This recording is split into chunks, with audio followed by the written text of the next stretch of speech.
Hey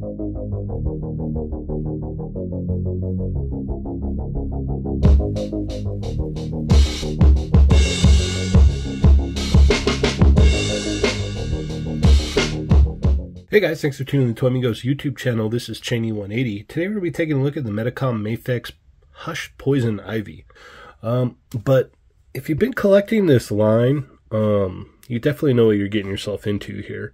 I gotta say there's quite a few things I do like about this figure, and there's a few things that I don't like about this figure that we'll get into a little bit later. But let's go ahead and take a look at this here. Take a look at the paint apps, the sculpt. Hair looks very nice. We've got these leaf pieces here, or vines that go, you can attach to the limbs and plug in there. These are sculpted on. That looks nice. We got it sculpted into the hair there. Got a nice face portrait there. Looks very nice. Oddly enough, she has shoes. I noticed that was a big thing of contention online. Some people were saying no, she was barefoot, but it turns out Jim Lee did draw her with shoes on, so that is a thing.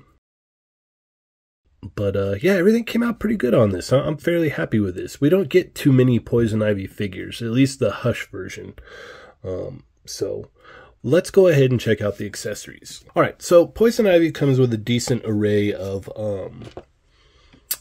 accessories here. We've got these vines that go on the forearms, the biceps. You've got the vines that go here on the lower legs, and then you even have vines that go up on the thighs right here, which kept falling off on me. Didn't like that. But she also comes with a second head sculpt. I wish we would have got more. I wish we would have got 3 or 4 maybe, because this is it. You just got 1 and 2. At least one more would have been great, but this is painted nicely, sculpted nicely, looks very good. I would have liked the ability to swap out the faces between the two here.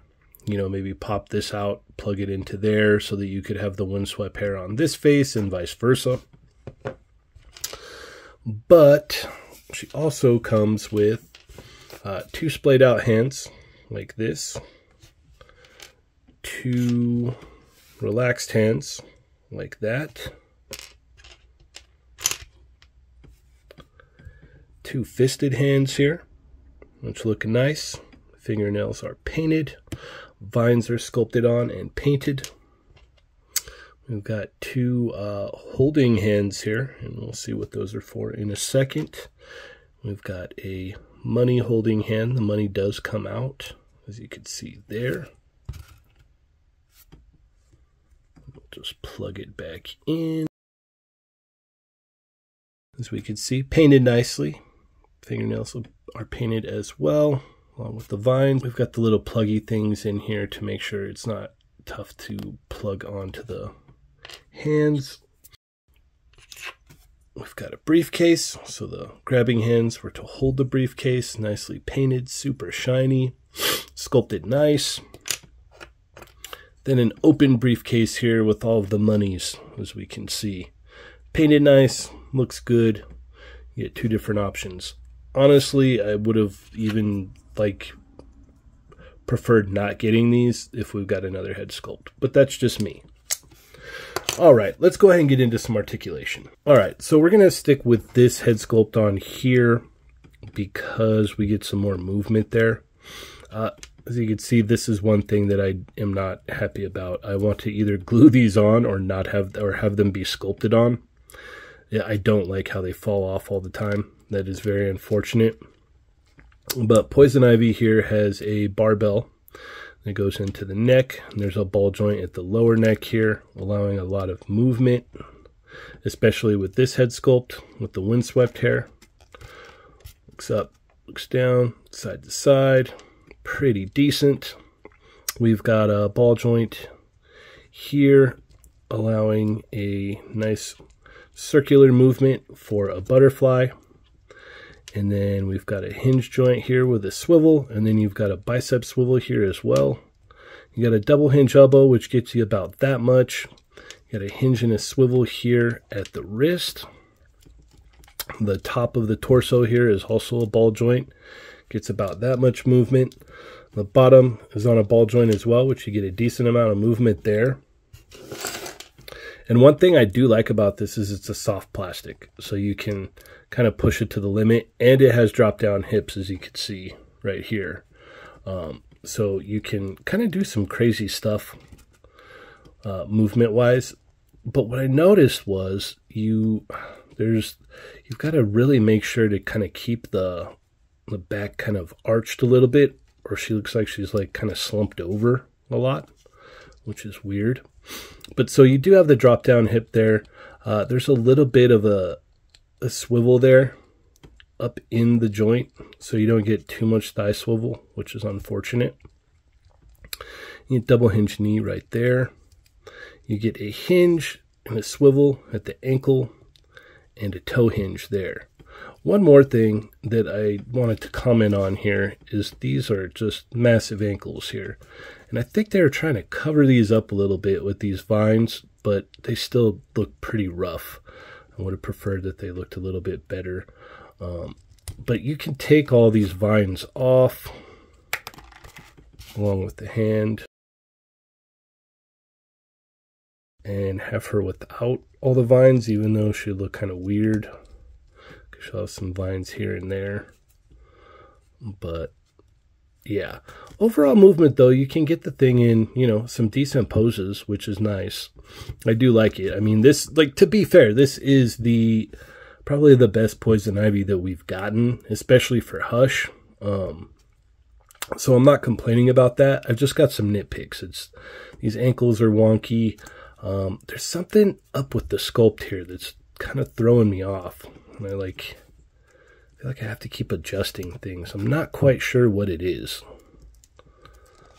But let's go ahead and get into some comparison. All right, here we have the original DC Direct Hush poison ivy. I don't know what's up with the leg on this thing. It took me forever to get this thing to try and stand normally, but we've come a long way. And I think the last time we got this far into the Hush line with figures was from this DC Direct line. So it's cool to see an upgrade from then to now. And then over here, we've got the DC Collectibles / DC Direct Bombshells Poison Ivy, which has probably been my favorite one so far that we've gotten. Like, this figure is great. I love that figure. But I don't care for the scale. It's just a little bit too big. So this Poison Ivy does hit the spot. And here we have the Medicom Mafex Hush Harley Quinn and the Medicom Mafex Hush Catwoman, which this looks nice. I like this. Then we have the Medicom Mafex Hush Batman and Medicom Mafex Hush Superman. And I've had it displayed with the vines and stuff, even though the colors don't match now, which looks unfortunate, but I've had him waiting for them to release Poison Ivy. All right, and then we've got, you know, a little bit something bizarre. I found this when I found the DC Direct Poison Ivy, the old Hush one.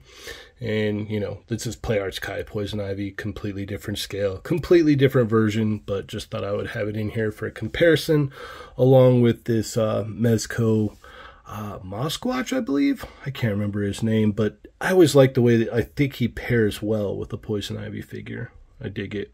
All right, so final thoughts on this new Poison Ivy. There's things I like about it and things that really annoy me.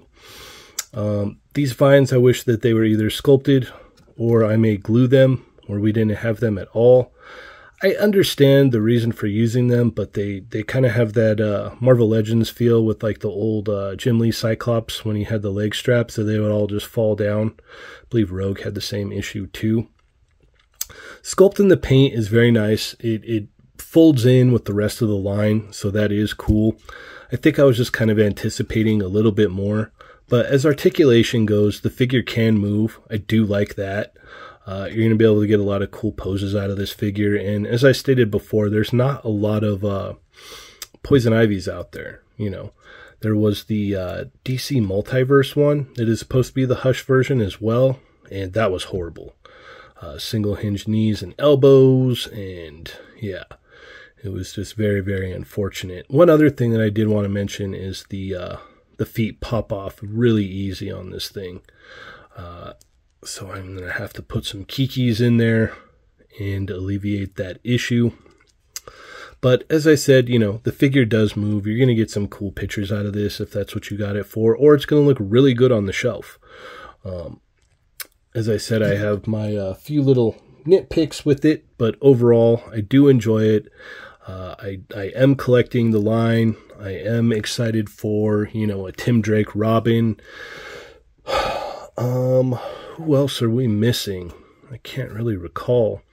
But overall, I've been excited for this since they announced it like over a year ago. Even with my nitpicks, I do like it. If you're collecting the line, definitely cool. Yeah, we haven't gotten this far into the Hush line since the old DC Direct line. So it is cool to see, you know, the line go this deep. And I'm excited to see what other characters we're going to get, because there's not too many more. I mean, they announced Scarecrow and the Riddler. So hopefully Tim Drake Robin is not too far along. We got Nightwing not too long ago. So that is cool. But that's about it, guys. Thank you so much for tuning in. Hit that like if you've not already. Subscribe if you have not. Share with your friends. Let them know. We've got all kinds of different stuff here on the channel. Be sure to check out the podcast Chat Migos Assemble on Tuesdays and They're Not Dolls on Thursdays. Take it easy, guys.